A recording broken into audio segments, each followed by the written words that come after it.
DK Shivakumar ಭೇಟಿ ಮಾಡಿದ ವಿಚಾರ ಏನು ಸರ್? ಡಿಕೆ ಶಿವಕುಮಾರ್ ಅನ್ನು ಭೇಟಿ ಮಾಡಿದ್ದು ಜನವರಿ ತಿಂಗಳಲ್ಲಿ ಗ್ರಾಂಟ್ಸ್ ಗಳು ಮತ್ತೆ ಕೆಲವು LOC ವಿಷಯವಾಗಿ ಹೋಗಿ ಭೇಟಿ ಮಾಡಿದ್ದು. ಈಗ ನಮ್ ಕ್ಷೇತ್ರ ನಮ್ಮ ಜಿಲ್ಲೆ ಒಬ್ಬ ಪ್ರತಿನಿಧಿ ನಾನು ಅದನ್ನ ಅವಾಗ್ಲೇ ನೀವೆಲ್ಲ ಮೀಡಿಯಾದಲ್ಲಿ ಮಾಧ್ಯಮಗಳಲ್ಲಿ ನೀವು ಪ್ರತಿಯೊಬ್ಬರು ಕೂಡ ನೀವೇ ಚಿತ್ರೀಕರಿಸಿದ್ರಿ. ಹೌದು ಡಿಕೆ ಶಿವಕುಮಾರ್ ಹೋಗಿ ಭೇಟಿ ಮಾಡಿದ್ದು ಸೂರಜ್ ರೇವಣ್ಣ ಅವರು ಅಂತ.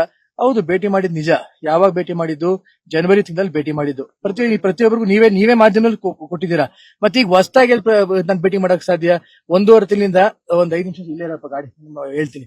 1.5 ತಿಂಗಳಿಂದ ನಾನು ಇಲ್ಲೇ ಎಲೆಕ್ಷನ್ ಇದ್ರಲ್ಲಿ ಇಲ್ಲೇ ಬಿಸಿ ಇದ್ದೀನಿ. ನಾನು ಬೆಂಗಳೂರಿಗೂ ಕೂಡ ಒಂದಿನ ಅವತ್ತು ಹೋಗಿಲ್ಲ. ಆಯ್ತಲ್ಲ, ಬೆಂಗಳೂರು ಇವತ್ತವರೆಗೂ ಕೂಡ ಹೋಗಿಲ್ಲ. 1.5 ತಿಂಗಳಾಯ್ತು.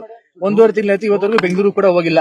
ಇನ್ನ DK ಶಿವಕುಮಾರ್ ಅವರಾಗ್ಲಿ ಅಥವಾ ಬೇರೆ ಯಾರೊಬ್ರು ರಾಜಕಾರಣಿಯಾಗ್ಲಿ ಭೇಟಿ ಮಾಡೋಂತ ಒಂದು ಸಂದರ್ಭ ಎಲ್ಲಿ ಬರುತ್ತೆ?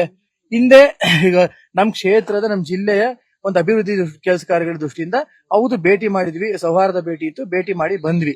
ಒಂದು ಎರಡನೇದು, ಈಗ ಅವಾಗ್ಲೂ ಕೂಡ ಸೃಷ್ಟಿ ಮಾಡಿದ್ರಿ, ಏನೋ ರೇವಣ್ಣ ಅವ್ರ ಕುಟುಂಬ ಕಾಂಗ್ರೆಸ್ ಹೋಗಕ್ಕೆ ಸಿದ್ಧತೆ ಮಾಡ್ಕೋತಿದ್ದಾರೆ ಅದು ಅಂತೆಲ್ಲ ಮಾಡಿ ನೋಡಿ. ಈ ಹೂವಾಪೋಗಳನ್ನೆಲ್ಲ ಬಿಟ್ಟುಬಿಟ್ಟು ದಯಮಾಡಿ ಎಲ್ಲ ರಾಜ್ಯ ಜನತೆಗೆ ಒಂದು ಸ್ಪಷ್ಟನೆ ಇರ್ಲಿ. ಇದು ಯಾವುದೇ ತರ ಒಂದು ವಿಷಯಗಳಿಗೂ ಯಾವುದೇ ತರ ಒಂದು ದುರಾಸನೆಗಳು ಇರಬಾರ್ದು ಅಂತ ಹೇಳಕ್ ಬಯಸ್ತೀನಿ. ನ್ಯೂಸ್ ಫಸ್ಟ್ ನಿರ್ಭೀತಿಯಿಂದ ನಿಮ್ಮ ಪರವಾಗಿ.